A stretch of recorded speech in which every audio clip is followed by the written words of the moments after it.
وہ ٹھہرے اور صبح کے وقت وہ نکلے تو پہلے تو اچھا جی ہم رات ٹھہرے تھے، ٹھہرنے کا کرایہ اور ہمارا کھانا جو رات کھایا صبح کا ناشتہ اس کا حساب دے دو۔ تو سرائے والا کیا بولتا ہے کہ آپ مسلمانوں کے علاقے میں آئے ہیں اور آپ اجنبی ہیں، آپ اس شہر والوں کے مہمان ہیں، میں تو کاروباری ہوں، تم جب آپ داخل ہوئے آپ لوگ تو ہمارے ایک متمول اور ایک بڑے آدمی نے آپ کو دیکھا، آپ کی تعداد گنی اور آپ کو میرے سرائے میں آتے ہوئے رات گزارنے کے لیے آنے کے لیے دیکھ لیا، کہا وہ میرے ساتھ حساب کر گئے کہ 3 دن کے ٹھہرنے اور کھانے کا حساب یہ مجھ سے لے لو، ان مہمانوں سے نہیں لینا۔ اللہ اکبر! آج تو ہم غریب کے، یتیم کے، بیوہ کے منہ سے نوالا چھین کر اپنے پیٹ کو پالنا چاہتے ہیں۔ ان کی زمینیں کہیے یہ 3 دن تک آپ مہمان ہیں، اگر اس کے بعد کوئی خوشی سے آپ کی کوئی اور مزید اکرام کرنا چاہے وہ بعد میں دیکھا جائے گا، باقی اس کا حساب ہو گیا ہے۔ وہ وہاں سے چل پڑے، بازار میں جانا تھا، سامان بازار میں جانا بھی یہ بھی جو ہے دیکھنے کے لیے تھا، تو ان میں سے ایک ان کا جو ذمہ دار اور ایک منشی سے کہا لکھو یہ وہ قوم ہے کہ جن کا غیروں کے ساتھ یہ معاملہ ہے، نہ جان نہ پہچان، اور یہ معاملہ ان کا غیروں کے ساتھ ہے، اور ان کا تو بنیادی پیسے آنے والوں یہ ہوٹل کیوں بنے ہوئے ہیں، یہ ریسٹوران کیوں بنے ہوئے ہیں کہ ان کی جیب میں جتنے پیسے وہ بھی لے لو، خون بھی دوسرو کا، یہ ہے مسلمانوں کا۔ تو رزق دینے والی ذات کون سی ہے؟ اللہ کی ہے۔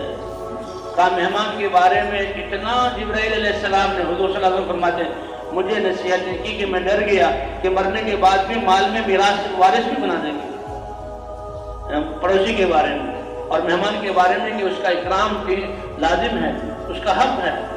اگر وہ اکرام نہ کرے تو 3 دن کا کھانا اسے زبردستی لے سکتے ہیں۔ تو بہرحال اب یہ پھر بازار میں جانے کے لیے سامان تھا،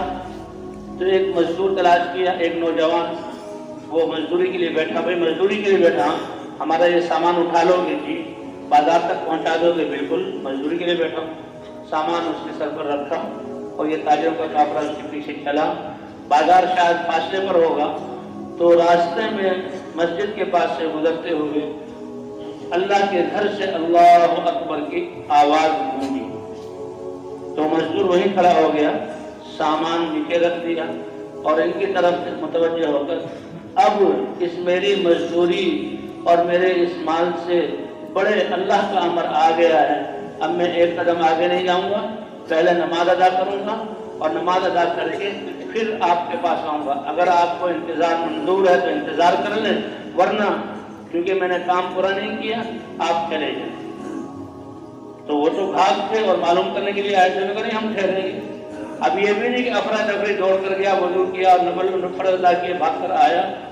تو ایسا مزدور اس نے اطمینان سے نماز پڑھی ہوگی اور اطمینان سے آیا، انہوں نے تو انتظار کرنا ہی تھا، اور جب سامان رکھ کر چلا تو ان کے جو بڑے لیڈر نے اپنے جہاں منشی سے کہا لکھو یہ ان کے مزدوروں کا معاملہ ہے دوسرے لوگوں کے ساتھ، یہ مزدور کی جو 2 روپے لے کر،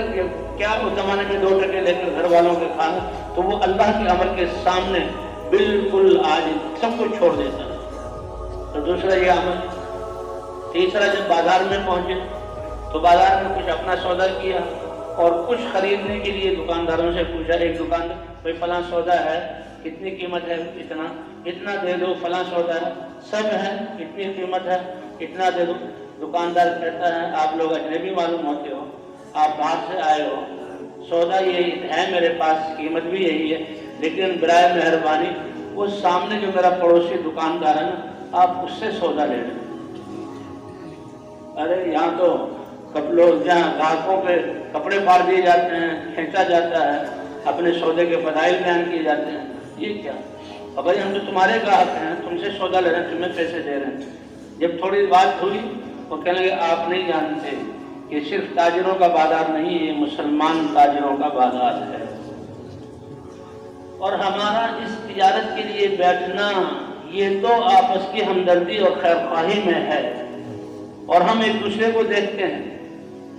کہ اگر فلاں کے پاس بھی یہاں کوئی گاہک آ گئے سامان لے لیا دوسرے کے پاس بھی اور میرے پاس بھی آ گئے اور فلاں ہمارا پڑوسی بازار والا اس کے پاس کوئی نہیں گیا تو ہم میں سے ہر ایک اپنے گاہکوں کو اس کے پاس بھیجتا ہے کہ آج کے گزارے کے لیے اس کی بھی جو ہے بکری ہو جائے، پھر بعد میں ہم لوگ پھر جیسے بھی ہو تو اس کا جو ہے اس کے پاس کوئی نہیں آیا، اس لیے میں آپ لوگوں کو وہاں بھیج رہا ہوں۔ ان کے تو 14 طبق روشن ہو گئے، ان کے پاؤں تلے کی زمین نکل گئی، انہوں نے کہا لکھو یہ ہے ان کے تاجروں کا معاملہ آپس میں،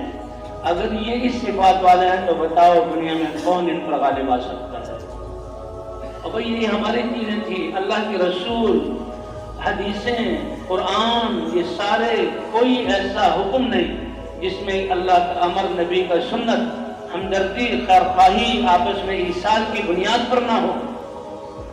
ہر وہ معاملہ جس میں جھگڑا ہو اللہ اور اللہ کے رسول نے حرام قرار دیا، اور سود